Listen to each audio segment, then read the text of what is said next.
جو تدبیریں ہیں وہ الٹی پڑیں گی تو پھر ان کے پاس اسے بطور ویپن کے استعمال کرتے ہوئے اگر سپریم کورٹ آف پاکستان نے عمران خان کی سزا کو معطل نہ کیا تو یقیناً فیصلہ شاید جو ہے وہ اپہیلڈ کیا جائے یعنی سنا دیا جائے، اور اگر سزا معطل ہو گئی تو پھر کسی نہ کسی مقدمے کے اندر اس کو پرولونگ جو ہے وہ کیا جا سکتا ہے۔ قومی اسمبلی کے 2 حلقوں حلقہ مراد سعید کے وکلا جو تھے سوات کے 2 حلقے ہیں جی، ایک تو NA 2 ہے اور NA 4 سے کاغذات نامزدگی جمع کرائے، ان کے کاغذات مسترد کر دیے گئے۔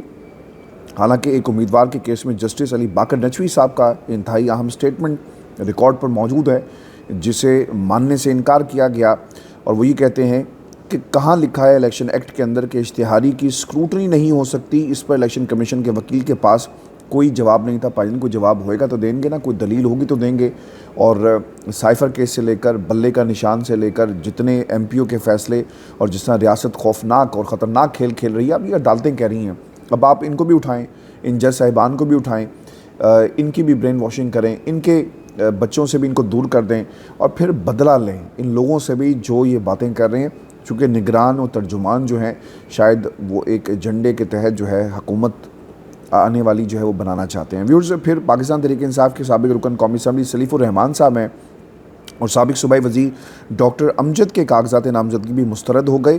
دونوں کے کاغذات نامزدگی مسترد ہونے کی وجہ مقدمات بتائی گئی۔ ڈار صاحب پر کون سے مقدمات نہیں تھے، ان کی جائیدادوں کو تک کو جو ہے وہ ضبط کیا گیا، نیلام کیا گیا، اس کے باوجود انہیں سینیٹر بنایا جاتا ہے اور پاکستان آ کر انہوں نے حلف بھی اٹھایا، وہ اشتہاری بھی تھے۔ اب الیکشن ایکٹ کے اندر اگر نہیں لکھا ہوا تو یہ فیصلے جو ہیں وہ ٹرن ڈاؤن ہو جائیں گے۔ پھر آپ کو یہ بتا دیں کہ PTI کے 99% لوگوں کے کاغذات پر فیصلہ محفوظ ہے، اور جو کل یعنی آج سنایا جائے گا، امکان ہے کہ بہت زیادہ لوگوں کے کاغذات مسترد ہو جائیں گے۔ اب پاکستان تحریک انصاف کے پاس دوسرا راستہ کیا بچتا ہے؟ وہ سمپل سی ایک بات ہے، اور یہ راستہ بہت ہی آسان سا ہے کہ پاکستان تحریک انصاف اس پورے معاملے کو اٹھائے اور الیکشن ٹرائبونل میں جائے۔ وہاں پر آپ کو دلیل دینی ہوگی، وہاں پر آپ کو بتانا ہوگا کہ الیکشن ایکٹ کے اندر کہاں لکھا ہے بھائی کہ آپ انتخابات کے اندر نہیں جا سکتے، اور وہاں پر ریلیف کی گنجائش موجود ہے، اور اشتہاری ہونا ROs اور دیگر معاملہ جو ہیں شاید الیکشن کمیشن جو ہے اسے کنسیڈر کرے، اور یہ فیصلہ جو ہے ان تمام لوگوں کے حق میں آ سکتا ہے۔ ویورز، آپ کو نا اب ایک خبر یہ بھی دے دیں، پاکستان تحریک انصاف خان صاحب جو ہیں وہ جیل کے اندر ہیں، اور خان صاحب نے $10 ارب کی منی لانڈرنگ جو ہے وہ بے نقاب کی۔ ایک پیغام جاری کیا قوم کے نام، اور پیغام کیا تھا یہ بھی میں آپ کو بتا دیتا ہوں۔ خان صاحب نے اپنے اس پیغام کے اندر پاکستان کے نوجوانوں کو مخاطب کیا ہے، اور خان صاحب یہ کہتے ہیں کہ اب سندھ کے نوجوانوں کے لیے میرا یہ پیغام ہے کہ ملک میں نظام سیاست حکومت کی اصلاح تبدیلی کی سب سے زیادہ ضرورت سندھ کے عوام کو ہے۔ سندھ کا بچہ جو ہے نا وہ آج بھی محروم ہے۔ زرداری کا بچہ وزیر اعظم بننے کے خواب دیکھتا ہے، اور سندھ کا بچہ 2 وقت کی روٹی، تعلیم کی میں بات نہیں کر رہا، 2 وقت کی روٹی کے لیے ترس رہا ہے۔ وڈیرے کے پاس ساری عمر اس کی نسلیں کام کرتی ہیں، اور وڈیرے کے بچوں کے مستقبل کو تو سنوار دیا جاتا ہے، لیکن پاکستان کی عوام کے بچوں کے مستقبل کو کون سنوارے گا؟ یہ زرداری صاحب یا کسی اور کا گریبان پکڑ کے یہ سوال ضرور پوچھنا چاہیے۔ خان صاحب نے اب ایک نیا شعور جو ہے وہ سندھ کی عوام کو بخشا، اور اب کیا وہ کہتے ہیں کہ اس بے رحم خاندان کے قیام اور تفریح گاہیں بیرون ملک ہیں۔ میں نے نا بہت پہلے ایک جملہ یہ کہا کہ خان صاحب آج کہہ رہے ہیں نا کہ یہ تفریح گاہیں جو ہیں وہ بیرون ملک ہیں۔ آپ کو یاد ہوگا اگر آپ مجھے ریگولر سنتے ہیں تو میں نے کہا تھا کہ ہمارا ملک جو ہے نا یہ سیاستدانوں کے لیے شکار گاہیں ہیں، اور ان شکار گاہوں میں پاکستان کی عوام کا شکار جو ہے نا وہ کیا جاتا ہے۔ ان کے بچے بڑے ہوتے ہیں، انہیں شکار سکھایا جاتا ہے، یعنی الیکشن میں لانچ کر کر، اور جب وقت آتا ہے یہ تفریح گاہوں سے شکار گاہوں کی طرف جو ہے وہ سفر کرتے ہیں، جہاں پر عوام ان کے بچوں کو اپنی ظلم اور بربریت کا نشانہ بنایا جاتا ہے۔ میں یہ لفظ جو استعمال کرتا ہوں نا ظلم اور بربریت ہے کیا ویورز؟ یہی ہے نا کہ آپ کو آپ کا حق نہ ملے، اور کیا ہے ظلم؟ یہی ظلم پاکستان کی عوام کے ساتھ پچھلے 75 برسوں سے ہو رہا ہے۔ میں نے پچھلے 1.5 برسوں میں کوئی اچھی خبر نہیں سنی پاکستان سے، کوئی ایک خبر حکومت کے حوالے سے ہمیں نہیں ملی، کوئی ایک خبر ایسی نہیں تھی جہاں پر پاکستانی اپنا فخر جو ہے سر جو ہے وہ فخر سے بلند کر سکیں کہ ہاں یہ ہمارے ملک سے ایک اچھی خبر آئی۔